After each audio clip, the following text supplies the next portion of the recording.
జై శ్రీమన్నారాయణ. నేను మీ icon astrologer Gattupalli Suresh Babu. మనకి ఈ రోజున ఏదైతే ఈ యొక్క కొత్త సంవత్సరం ఉగాది నుంచి మరి 2027 జై శ్రీమన్నారాయణ. అయితే మనకి ఇప్పుడు ఏదైతే 2025 29 మార్చి ఉగాది నాటి నుంచి మనకి ఆంగ్ల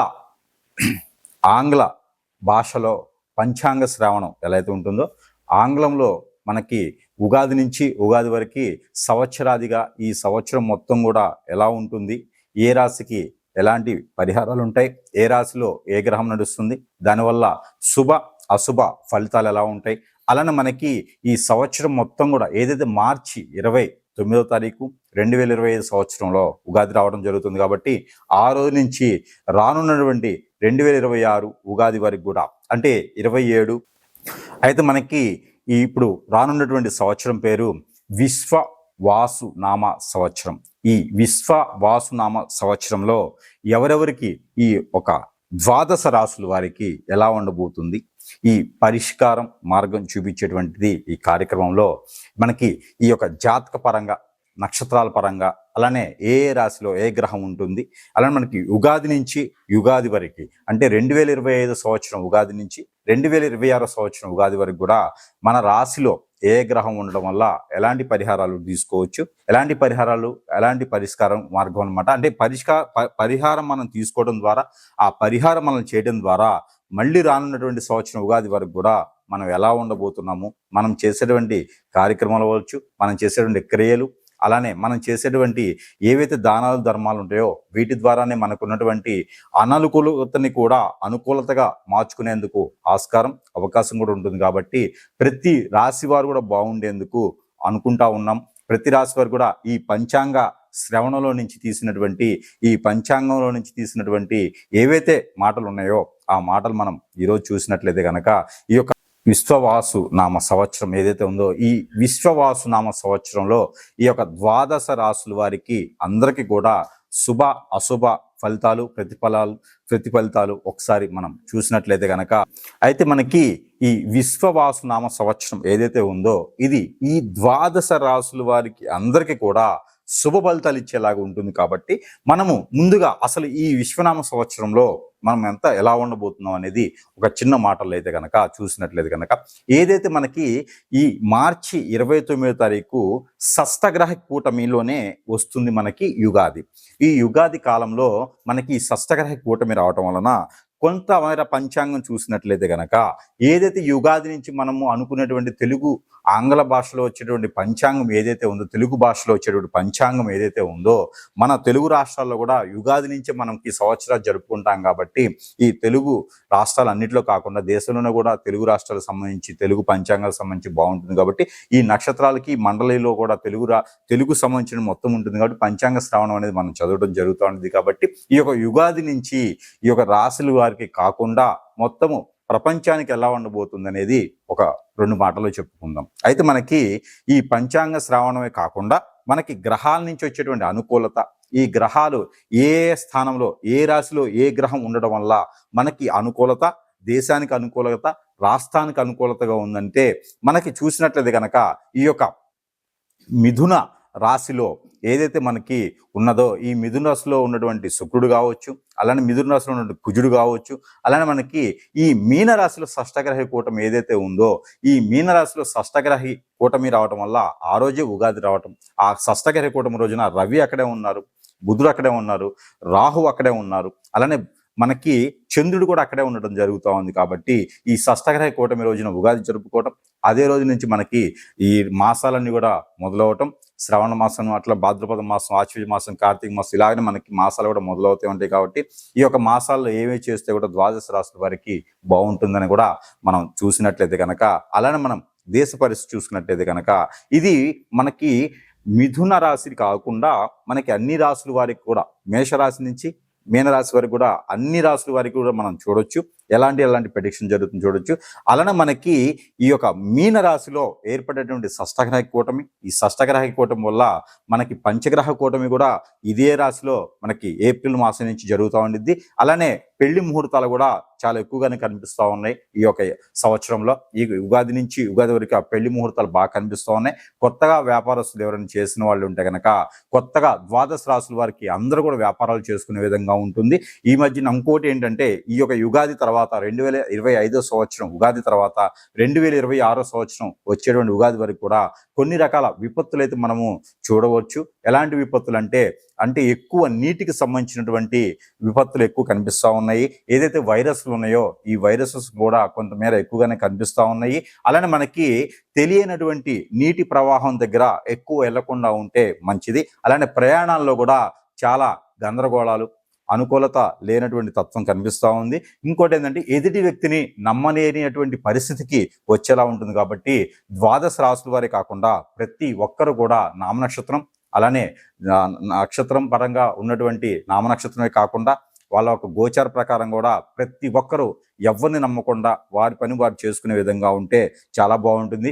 ఎందుకంటే అన్నీ కూడా క్రైమ్ రేట్ పెరిగేలా ఉంది కాబట్టి సంవత్సరం. అలానే వస్తువు రేట్లు, బంగారం రేటే కాకుండా క్రైమ్ రేట్ కూడా పెరిగేలా ఉంది. కాబట్టి ఖచ్చితంగా ఎవరి వస్తువులు వాళ్లే జాగ్రత్తగా ఉండాలి. కాబట్టి అలానే మనం కూడా జాగ్రత్తగా ఉండడం వల్ల ఎదుటి వాళ్ళ చేతిలో మనకు సంబంధించినటువంటి సీక్రెట్స్ ఏమి పెట్టకుండా అలానే మీకు మీరుగా జాగ్రత్తగా ఉంటే ఈ అందరూ కూడా మనకి ఏదైతే ఉగాది నుంచి ఉగాది వరకు ఉందో ఈ యొక్క ఏదైతే విశ్వవాసునామ సంవత్సరం ఏదైతే ఉందో ఇదంతా కూడా విశ్వవాసునామ సంవత్సరం అంటే దీనికి అర్థం ఏంటంటే విశ్వనామ సంవత్సరం ఏదైతే విశ్వవాసునామ సంవత్సరం ఏదైతే ఉందో విశ్వవాసు నామ సంవత్సరం అంటే దీనికి అర్థం ఏంటంటే విశ్వవాసు అంటే విశ్వం అంతా కూడా మనమే జయించేలాగా, విశ్వం అంతా కూడా మన కంట్రోల్లో ఉండేలాగా, విశ్వం అంతా కూడా మనమే జయిస్తున్నామా మనమే చేస్తున్నామా అనేలాగా ఉంటుందని అందరూ అనుకుంటారు.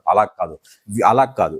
విశ్వవాసునామ సంవత్సరం అంటే మనం వినేది, మనం చేసేది, మనం చూసేది ప్రతిదీ నిజం అని తెలియచేయడం కాదు, అబద్ధమే అవుతుంది.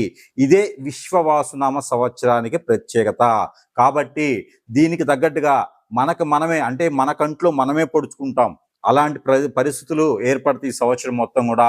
అందుకని చెప్పి ఎదుటి వ్యక్తిని నమ్మకుండా ఉండడం ద్వారా మనకి మనమే కొంతమేర వనరులు సృష్టించుకోవడం అవుతుంది. కాబట్టి ప్రతి ఒక్కరు కూడా బిజినెస్ వ్యాపారం మీదకి దిగేటువంటి ఆస్కారం ఉంది. కొంతమంది ఎవరైతే ఐటీ కంపెనీలో చేస్తున్నారో వాళ్ళు కూడా బిజినెస్ మీద దిగడం ఎక్కువ కనిపిస్తూ ఉంది. నీటికి సంబంధించినటువంటి బిజినెస్లు బాగా నడుస్తాయి.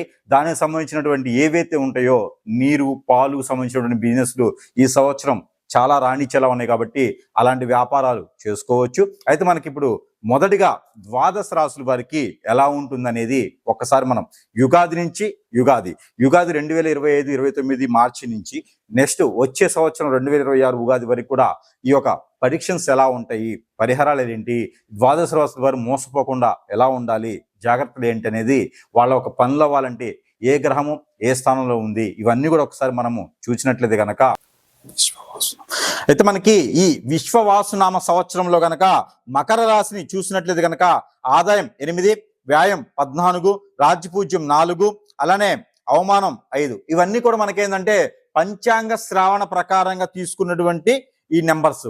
ఇవి ఎందుకు అంటే మనకి ఏ విధంగా ఉండాలి, ఏ విధంగా పరిగణించాలి, ఏ విధంగా ఆదాయాలు వస్తున్నాయి చూసుకున్నట్టయితే కనుక ఆ విధంగా మనం రాణించగలుగుతామనే ఒక చిన్న సంకల్పంతో మనము ఈ నెంబర్ చేయడం జరుగుతూ ఉంది. అయితే మీరు దీనికోసం మీరేమి ఆలోచించాల్సిన అవసరం లేదు, భంగపడాల్సిన పని అంతకన్నా లేదు. మీ పని మీరు చేసుకుంటూ ఉంటే ఖచ్చితంగా రాణించేదానికి ఆస్కారం ఎక్కువ ఉంటుంది. కాబట్టి మీరేం భయపడాల్సిన పని లేదు. అయితే మనకి ఈ మకర రాశిని కనుక మనం చూసుకున్నట్లయితే కనుక మనకి ఏదైతే యుగాది ఉందో యుగాది మార్చి 29వ తారీఖున మనకి రావడం జరుగుతుంది 2025 సంవత్సరం. అయితే మనకి ఏప్రిల్, మే, జూన్ ఈ 3 మాసాల్లో గనక మీరు జాబులో వెసులుబాటు, గ్రహాల నుంచి ఏదైనా అశుభ దృష్టి ఉంటే శుభ దృష్టిగా మలుచుకునేందుకు చాలా ఎక్కువ ఆస్కారం కనిపిస్తుంది. కాబట్టి పెళ్లిళ్ళు కానటువంటి స్త్రీ పురుషులు ఎవరైనా ఉంటే గనక వాళ్ళు ఖచ్చితంగా ఏదైనా కన్య పస్పత్ర హోమం అని ఉంటుంది. ఈ హోమం కనుక చేయించినట్టయితే కనుక మకర రాశి వారు ప్రత్యేకంగా ఈ హోమం చేయించుకున్నట్టు ఉంటే కనుక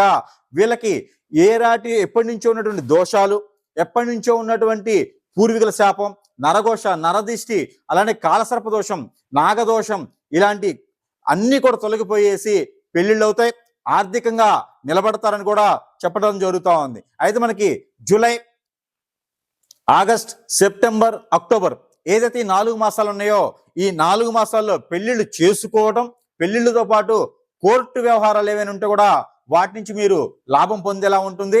ఇలానే కోర్టులో కనుక మీరు విడాకుల కేసులు ఏమైనా ఉంటే మీకైతే మాత్రం ఖచ్చితంగా విడాకులు అయితే వస్తాయి. కాబట్టి ఆ విడాకుల కేసు వరకు వెళ్లకుండా పరిష్కారం చేసుకునేలాగా చేసుకోండి. మీరు ఖచ్చితంగా భార్యాభర్తల మధ్య ఎడబాటు ఉంటే గనక ఇంట్లోనే మాట్లాడుకొని సరిదిద్దుకునే ప్రయత్నం చేసుకుంటే చాలా మంచిది. కోర్టు వరకు వెళ్ళేసి మీ మధ్యన మూడో వ్యక్తి చేరాడు అంటే మాత్రం ఖచ్చితంగా మీకు ఇబ్బంది అయ్యేటువంటి ఆస్కారం కనిపిస్తా ఉంది. దానివలన మీకు పిల్లలు ఉంటే పిల్లలు కూడా మీకు ఇబ్బంది కలిగేలా ఉంటారు. కాబట్టి ఆ ప్రయత్నాలు చేయకండి, కొంచెం జాగ్రత్తగా ఉంటే మరీ మంచిది. అలానే మీకు నవంబర్, డిసెంబర్ ఈ 2 మాసాల్లో కనుక మీరు విదేశానికి ప్రయత్నం కానివ్వండి, టూరిజం ఏదైనా టూరిజం సంబంధించినటువంటి బిజినెసెస్ కానివ్వండి చేస్తే చాలా మంచిది. ట్రావెల్కి సంబంధించిన బిజినెస్లు అన్ని అనుకూలంగా ఉంటాయి కాబట్టి ఆ మేర ప్రయత్నం చేయండి. జనవరి, ఫిబ్రవరి, మార్చి ఏదైతే 2026 సంవత్సరం మళ్ళీ వచ్చేటువంటి యుగాది వరకు కూడా మీకు ఈ పరిహారాలు పనిచేస్తాయి. కాబట్టి మాస పరిహారాలు ఏవైతే ఉన్నాయో ఇవన్నీ కూడా ఈ యొక్క మకర రాశి వారందరూ కూడా చేసుకుంటే మరీ మంచిది. ఈ ఒక జనవరి, ఫిబ్రవరి, మార్చి 2026 సంవత్సరం కనుక మీరు అందరూ కూడా పంట పొలాలు వేసుకోవటం, పువ్వుల తోటలు వేసుకోవటం, ఆకుకూరల తోటలు వేసుకుంటే చాలా అనుకూలంగా ఉంటుంది. కాబట్టి ఎవరైనా ఉంటే మకర రాశి వారు రైతుగా మారండి. రైతుగా మారి ఆ పంటలు పండించుకున్నటువంటి ఆదాయం ఏదైతే ఉందో వాటి వల్లనే 10 మంది జీవితాలకి నిలబెట్టేలా ఉంటుంది. కాబట్టి ఆ మేర మీరు అందరూ కూడా ఫార్మా సిటికల్ కానివ్వండి లేదా ఫార్మా ఇండస్ట్రీకి కానివ్వండి వెళ్తే కూడా మీకు అన్ని రకాల ఫార్మా బాగుంటుంది. కాబట్టి అలా మెడిసిన్ సంబంధించిన వాటికి కూడా వెళ్ళేదానికి ప్రయత్నం చేయండి. చిన్నపాటి ప్రయోగాలు, చిన్నపాటి పరిహారాలు చేసుకొని అందరూ అదృష్టవంతులు అవ్వాలని కోరుకుంటా ఉన్నాను. అయితే మనకి ఈ రాశి వారు గనక ఈ చిన్నపాటి పరిహారం చేసుకున్నట్లయితే గనక అన్ని రకాల గ్రహాల నుంచి రుమ్మతులు, అలానే ప్రకృతి నుంచి వచ్చేటువంటి రుమ్మతులు అన్ని కూడా తొలగిపోయేదానికి ఎక్కువ ఆస్కారం ఉంది. కాబట్టి ఈ ఒక చిన్నపాటి పరిహారం ప్రతి మాసంలో కూడా మీరు చేసుకోవచ్చు. ప్రతి మాసంలో కూడా మీకు నచ్చినటువంటి, మీకు కుదిరినటువంటి మంగళవారం, బుధవారం రోజున ఈ పరిహారం చేసుకోవచ్చు. ఏ వారమైనా చేసుకోవచ్చు మాసంలో, ఎన్ని వారాలైనా చేసుకోవచ్చు మాసంలో. ఈ పరిహారం చేసుకున్నట్లయితే కనుక మనకి ఏదైతే 2025, 29వ తారీఖు నుంచి వచ్చేటువంటి యుగాది నుంచి ఏదైతే ఉందో రానున్నటువంటి 2026 సంవత్సరం ఉగాది వరకు కూడా ఈ యొక్క మాస ఏదైతే పరిహారం ఉందో ఈ మాస పరిహారం ప్రతి మాసంలో కూడా ఒక రోజు చేసుకున్నట్లయితే కనుక మీకు ఖచ్చితంగా రుమ్మతులన్నీ తొలగిపోయేదానికి ఉంటుంది. కాబట్టి మీకు ఈ రాశి వారికి పరిహారం నిమిత్తం ఏంటంటే మీరు ఏదైతే అశ్వగంధ, నేల ఉసిరి అలానే పసుపు, అశ్వగంధ, నేల ఉసిరి, పసుపు దీంతోనే కనుక మీకు ఆవాలు, తెల్ల ఆవాలని దొరుకుతాయి. మీకు ఈ తెల్ల ఆవాలు అలానే పట్టిక ఏదైతే పట్టిక ఇంటికి కట్టుకునేటువంటి పట్టిక ఏదైతే ఉందో ఈ పట్టిక మీరు ఒకేసారి తెచ్చిపెట్టుకోండి. దీంతో పాటు సైంధవ లవణం ఏదైతే మనకి రాక్ సాల్ట్ అంటారు, ఇది మనకి గడ్డలాగా దొరికితే మరీ మంచిది. లేకపోతే కనుక మీకు పౌడర్ అయిన అన్ని రకాల వాటిలో పచ్చడిలో కూడా దొరుకుతూ ఉంది. కాబట్టి ఈ యొక్క సైంధవ లవణం, రాక్ సాల్ట్ ఏదైతే ఉందో ఇవి కూడా అన్ని కూడా మీరు ఒక 50 గ్రాములు కనుక మీరు తీసుకున్నట్లయితే కనుక ప్రతిసారి కూడా ఈ యొక్క రెమెడీ ప్రతిసారి 50 గ్రాములు తీసుకొని నీరు ఏదైతే ఉందో నీటిలో కనుక కాచుకొని దానిలో కనుక మీరు మస్టర్డ్ ఆయిల్, ఆవాల నూనె కానీ లేదా నువ్వుల నూనె కానీ లేకపోతే కనుక మీకు ఉసిరి ఆయిల్ ఏదైతే ఉంటుందో ఈ ఉసిరికి సంబంధించినటువంటి ఆయిల్ ఏదైతే ఉందో ఈ ఉసిరి ఆయిల్ని కలుపుకొని కనుక మీరు ఏదైతే ఇంట్లో ఇబ్బందులు ఉన్నాయో లేకపోతే మీకు ఆరోగ్య సమస్యలు ఉన్నాయో, మీకు ఇంకా ఏదైనా పెళ్లిళ్ళు అవ్వట్లేదో, ఇంకేదైనా ప్రాబ్లమ్స్ ఉన్నాయో మీరందరూ కూడా ఈ యొక్క నీటిని తీసుకుని వెళ్ళేసి మీకు నవగ్రహాల అభిషేకం చేసినట్లయితే కనుక మీకు ఏదైనా మీ సమీప దూరంలో ఆలయం ఉన్నట్లయితే ఆ ఆలయంలో నవగ్రహాల మండపం ఉంటుంది. ఆ నవగ్రహాల మండపంలో ప్రతి గ్రహానికి గనక ఇలాంటి అభిషేకం మీరు చేసినట్లయితే మీకు మీరుగా స్వయంగా ఈ అభిషేకం చేసుకోవచ్చు.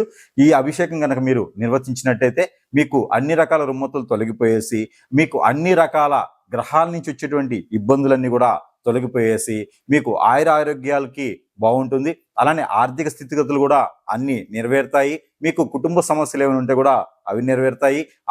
ఇంకా మీకు డాక్టర్ కానీ, లాయర్ కానీ, గ్రూప్ 1 ఎగ్జామ్స్లో కానీ, పోటీ పరీక్షల్లో కానీ, నరదిష్టి కానీ ఇంకేమైనా లోపాలు ఉంటే కూడా మీకు అన్ని నెరవేరుతాయి. ముఖ్యంగా డబ్బు ఎవరికైనా ఇచ్చి ఉంటే గనక ఆ డబ్బు కూడా మీకు వచ్చేదానికి ఎక్కువ ఆస్కారం ఉంది. కాబట్టి ఈ యొక్క పరిహారాన్ని కనుక ఈ యొక్క రెమెడీని మీరు చేసినట్లయితే కనుక మీకు ఖచ్చితంగా అన్ని రకాల రుగ్మతలు తొలగిపోయింది. కాబట్టి ఈ చిన్నపాటి ప్రయోగం, ఈ చిన్నపాటి పరిహారం మీరు చేసుకొని అదృష్టవంతుల వారిని కోరుకుంటా ఉన్నాను.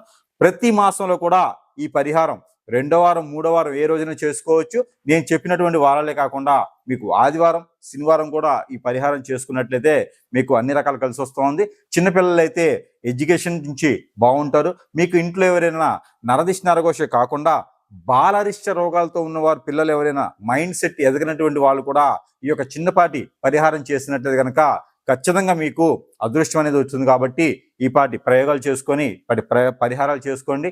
అందరూ అదృష్టవంతుల వాళ్ళని కోరుకుంటా ఉన్నాను. జై శ్రీమన్నారాయణ.